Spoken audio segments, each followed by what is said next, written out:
Cycle గుర్తుకే cycle గుర్తుకే cycle గుర్తుకే హెచ్ఎంసీ ఎన్నికల వాతావరణం వేడెక్కింది. ఇప్పటికే అన్ని రాజకీయ పక్షాలు తమ ప్రచారాన్ని మొదలెట్టాయి. ఇప్పుడు కొత్తపేట డివిజన్లో శ్రీశైలం గారు టీడీపీ అభ్యర్థి ఇక్కడ నుంచి పోటీ చేస్తున్నారు. వారితో పాటు ఉన్నారు. వారిని అడిగి మరిన్ని విషయాలు తెలుసుకుందాం. నమస్తే సార్, చెప్పండి, అసలు కొత్తపేట డివిజన్లో మీ ప్రచారం ఎలా కొనసాగుతుంది? బ్రహ్మాండంగా జరుగుతూ ఉన్నారు. ప్రజలందరూ కూడా మంగళారతి ఇస్తూ బ్రహ్మరథం పడుతూ ఉన్నారు. ఎందుకంటే నేను ఎన్టీ రామారావు గారు టెలివిజన్లో స్థాపించినటువంటి నాటి నుండి నేటి వరకు కూడా అదే పార్టీలో కొనసాగుతూ ఉన్నాను. ఎందుకు ఎప్పుడు కూడా ఇళ్ళవేళ ప్రజా సమస్యలపై నిరంతరం పోరాటం చేసే నాయకుడిగా, ఒక పేద వర్గానికి చెందినటువంటి ప్రజల కోసము అహర్నిశలు కృషి చేస్తున్న వ్యక్తిగా ఇందులో ప్రజల మన్ననలు పొందిన వాడిని. అదేవిధంగా తెలుగుదేశం పార్టీ నాడు నాకు కొత్తపేట డివిజన్ అభ్యర్థిగా టికెట్ ఇవ్వడం జరిగింది. దీనిపైన నేను ప్రజల్లోకి వెళ్ళాను. మరి నేను నుంచి పార్టీకి పనిచేస్తూ ఉన్నాను. అనేక సమస్యలపై పోరాటం చేసినాను. అనేక కొత్త ఏదైతే గతంలో మేడ్చల్ నియోజకవర్గం నుండి దేవేంద్ర గారు ప్రాతినిధ్యం వహించారో వారి ఆధ్వర్యంలో 15 సంవత్సరాలు అంటే 3 పర్యాలు వారిని గెలిపించడం జరిగింది. వారు చేసిన అభివృద్ధి కార్యక్రమాలే కళ్ళ కనిపిస్తూ ఉన్నాయి. కానీ ఈనాడు టీఆర్ఎస్ కానీ బీజేపీ కానీ ఏం చేస్తుంటారు? అసలు మా ప్రాంతంలో బీజేపీ పార్టీ లేదు ఇక్కడ.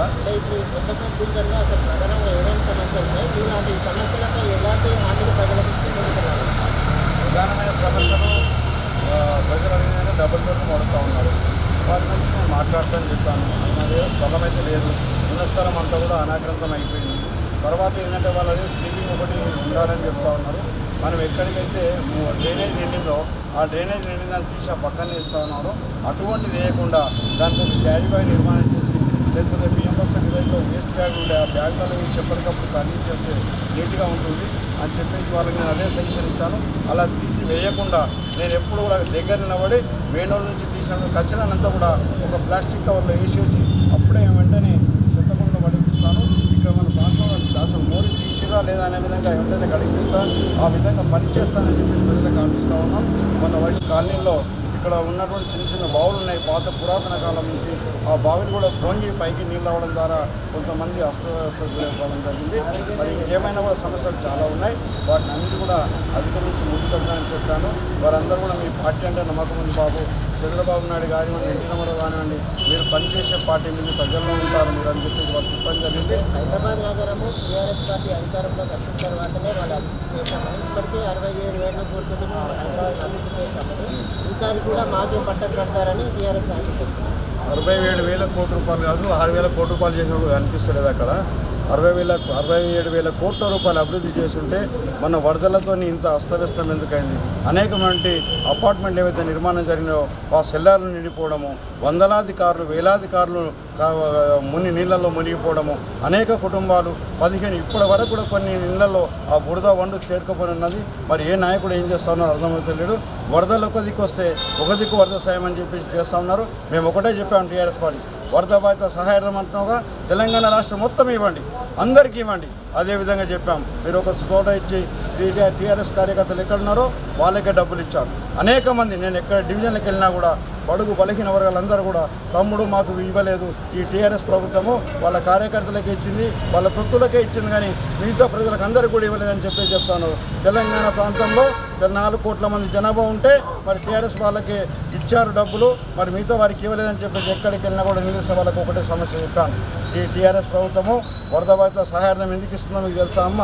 జిహెచ్ఎంసీ ఎన్నికలు ఉన్నాయి, ఎన్నికల కోసమే డబ్బులు ఇస్తుంది, కానీ మనకు ఆదుకోవాలని మాత్రం టీఆర్ఎస్ ప్రభుత్వం 2 నెలల కాలము లాక్డౌన్, భారతదేశం అంతా కూడా లాక్డౌన్ పెడితే అందరు ఇళ్లలో పని లేనివాడు, ఆటో రిక్షా నడుపుకునేవాడు, కార్మికుడు పని లేక ఏం లేక ఇళ్లలో వండుకొని ఉన్నారు. ఇంట్లో తిండి లేక అల్లమడి ఒక పూట తిని ఒక పూట కడుపెండ కొట్టుకొని ఉన్నారు. మరి ఆనాడు నీకు తెలివి ఏమైంది? ఆనాడు ఎందుకు ఇవ్వలేవు? నువ్వు 10,000 రూపాయలు కాదు, మనిషికి 2,000 రూపాయలు నెలకి ఇస్తాను, ఎక్కడ ఇచ్చినావు? 500 ఇస్తాను, ఎక్కడ ఇచ్చినావు? ఒక్కసారి ఇచ్చినావు. మరి ఏదైతే కేంద్ర ప్రభుత్వం కూడా చెప్పిందో వరద బాధితులను ఆదుకోవడం లేదు. ఇవన్నీ డబ్బులతో రాజకీయం చేస్తున్నారు. కానీ నిజమైన రాజకీయ నాయకుడు ఉంటే దమ్ము ధైర్యం ఉంటే ప్రజల్లో తిరగాలి. నాలాగా ఏ నాయకుడు కానీ, ఏ పార్టీ నాయకుడు కానీ ఇలా ప్రజల్లోకి వెళ్ళాలి. ప్రజలు ఎవరు ఆశీర్వదిస్తే వాడు నాయకుడు అవుతాడు. వాళ్ళు టీఆర్ఎస్ వాళ్ళు చెప్తున్నది ఏంటంటే వరదలు వచ్చినప్పుడు ఓన్లీ టీఆర్ఎస్ పార్టీకి చెందిన నాయకులే మేము వరద సాయం కానీ ప్రజలకు నిత్యావసర సరుకులు కానీ అన్నీ మేమే అందించామని ఇప్పుడు వచ్చిన రాజకీయ పార్టీ నాయకులు అయితే ఎవరు వరద సాయం అన్నా వరదలు వచ్చినప్పుడు ప్రజల వాళ్ళకు వెళ్ళలేదని చెప్తున్నారు. వరదలు వచ్చినప్పుడు మా తెలుగుదేశం పార్టీ ఎప్పుడు కూడా ముందున్నాం. ఆర్యవైశ్య సంఘం సోదరులతో కూడా వాళ్ళను కలిసి మా దోస్తులు చాలామంది ఉన్నారు. అందరం కూడా కలిసి వెళ్ళి మేము ఎందుకంటే ఎప్పుడు కూడా ఒకటేనండి, ప్రజలకు సాయం అందాలి. అక్కడ తెలుగుదేశం జెండా పెట్టుకోను, లేకపోతే నేను తెలుగుదేశం పార్టీ అభ్యర్థినను, నేను తెలుగుదేశం పార్టీ కార్యకర్తను, నేను పలానా పార్టీ అని మేము పెట్టుకొని ఎప్పుడు చేయదు. తెలుగుదేశం పార్టీ ఒకటే, ప్రజలు ఆపదలో ఉన్నట్టు ఆదుకునే పార్టీ.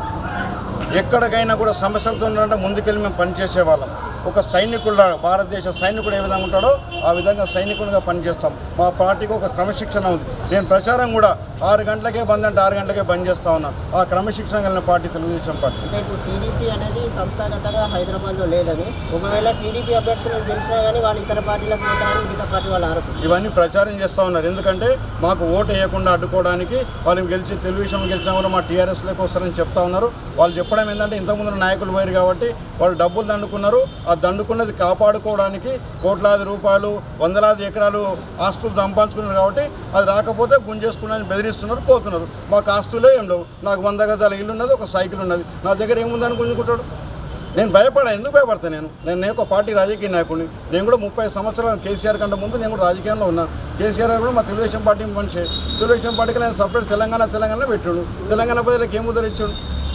పోయినసారి ఎలక్షన్లో కేటీఆర్ గారు ఒక మాట చెప్పారు, ఆంధ్ర సోదరులారా మీరు అందరు వెళ్ళి సంక్రాంతి పండుగ జరుపుకొని రండి, మళ్ళీ వచ్చి మీరు వేసిన ఓట్లతోనే గెలుస్తాను. మరి అప్పుడు తెలంగాణలో గుర్తు రాలేదా?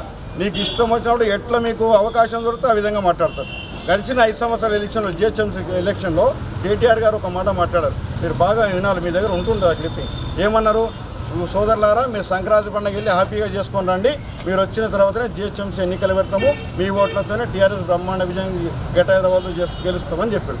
మరి అప్పుడు ఎందుకు ఓట్లు అప్పుడు ఎందుకు గుర్తుకొస్తే మరి ఆంధ్ర ప్రజలు?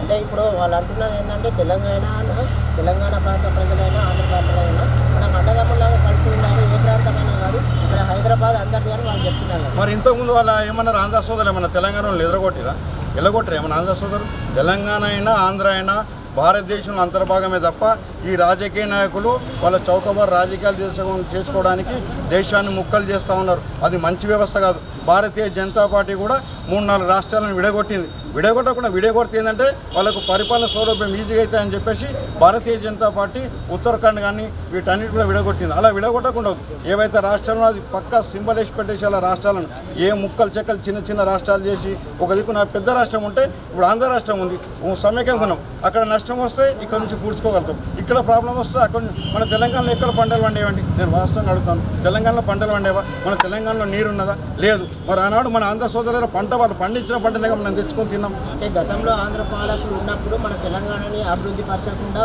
వాళ్ళు ఆంధ్రాని అభివృద్ధి పరుచుకున్నారని వీళ్ళు ఆరోపించారు. అవునండి, ఆంధ్ర పాలకులు ఉన్నారు, తెలంగాణ నాయకులు కూడా ఉన్నారు. తెలంగాణ నాయకులు ఏం చేశారు? మరి అందరు మినిస్టర్లు తీసుకున్నారు, వాళ్ళు పదవులు కాపాడుకొనికనే ఉన్నారు. మనం వాళ్ళని అనడం తప్పది. మనం మినిస్టర్లు చేసి తెలంగాణ నుంచి అనేక మంది నాయకులు మినిస్టర్లు అయినారు. వాళ్ళని నిలదీసి దమ్ము ధర వీళ్ళ దగ్గర లేక మినిస్టర్కి ఎమ్మెల్యేకి వెళ్ళగానే మినిస్టర్ కావాలి, నేను మినిస్టర్ ఉండి మాట్లాడితే నాకు మంత్రి పదవి పోతుంది, నన్ను ఎమ్మెల్యే వీకేస్తారని భయపడరు. మరి ఎందుకు? ఆయన దమ్ము ధైర్యం ఉండాలి. పదవి నాకు లెక్క కాదు, ప్రజలు ఇచ్చి నన్ను ఎన్నుకున్నారు కాబట్టి నేను సమానంగా మాట్లాడతా, ఎదిరించి మాట్లాడాలి. నీకు పదవి ఇంపార్టెంట్ అనుకున్నా గట్టినే ఉంటుంది.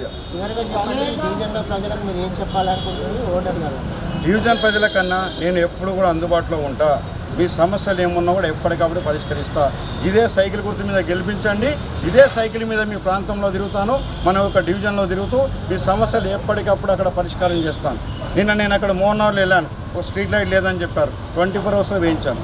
నేను పనిచేసే నాయకుని, ప్రజల్లో ఉంటా. నేను ఇంకో విషయం చెప్తున్నా, ప్రజలందరూ కూడా నన్ను గెలిపిస్తే ఈ యొక్క కొత్తపేట డివిజన్లో జనతా బజార్ ఏర్పాటు చేయబోతా ఉన్నాం. ఈ డీమార్టు తర్వాత ఇవి అన్నింటి కూడా మెట్రో ఇవి అన్నింటి కూడా ధీటుగా నేను ఒక చౌకధర కిరాణా షాపులా కాకుండా మనకి ప్రభుత్వం ఇస్తుంది రేషన్ షాపులు, ఆ మాదిరిగానే నేను ఒక జనతా బజార్ ఏర్పాటు చేసి మన డివిజన్లో ఉన్న ప్రజలందరూ కూడా ఈ యొక్క జనతా బజార్ ద్వారా అన్నిటినీ నిత్యావసర వస్తువులను సరఫరా చేయాలని చెప్పి ఆలోచనతో ఉన్నాను. నిత్యావసర వస్తువుల సరఫరా కూడా నా యొక్క డాక్రా మహిళలు అందరూ ఉన్నారు. ఈ డాక్రా మహిళలు సహాయ సహకారాలు తీసుకొని వాళ్ళకు ఉపాధి కల్పించాలి. డాక్రా గ్రూపులు ఏర్పాటు చేసింది తెలుగుదేశం పార్టీ. చిన్న తరహా కుటుంబాలు, మధ్యతరగతి కుటుంబాలు డెక్కాడితే డొక్కాడని బడుగులు అనేకం ఉన్నారు. వాళ్ళ గురించి ఆలోచన చేసే నాయకులు లేరు. నేను వాళ్ళ గురించి ఆలోచన చేస్తూ ఉన్నాను. అందుకే జనతా బజార్ ఏర్పాటు చేసి నిత్యావసర వస్తువులు కానివ్వండి, ఇవాళ బియ్యం 1200, 1100 రూపాయలు బస్తా అమ్ముతున్నారు. నేను 850 రూపాయలకే బస్తా ఇస్తాను. 25 కిలోల బస్తా 850 రూపాయలకు నాణ్యమైన బియ్యం ఇప్పిస్తాను. నంబర్ 1 క్వాలిటీ పెట్టి ఏర్పాటు చేసి డీమార్ట్ కానీ మెట్రో కానీ వాళ్ళని తలదన్నే విధంగా నా డివిజన్ ప్రజలకు మౌలిక సదుపాయాలు అందిస్తా. వాటి ద్వారా నేను నిత్యావసర వస్తువులు సరఫరా చేసి ప్రతి నెల 1వ తారీఖు నుంచి 15వ తారీఖు దాకా ఆ బజార్ నడుపుతా. జనతా బజార్ వాళ్ళకు నచ్చే విధంగా ప్రతి ఒక్క ఐటమ్ కూడా వాళ్ళకి దొరికే విధంగా కళ్ళం ప్రజల ముందుకు తీసుకెళ్ళి ప్రజల మన్నలను పొందే విధంగా ముందుకెళ్తా ఉన్నా. జై తెలుగుదేశం.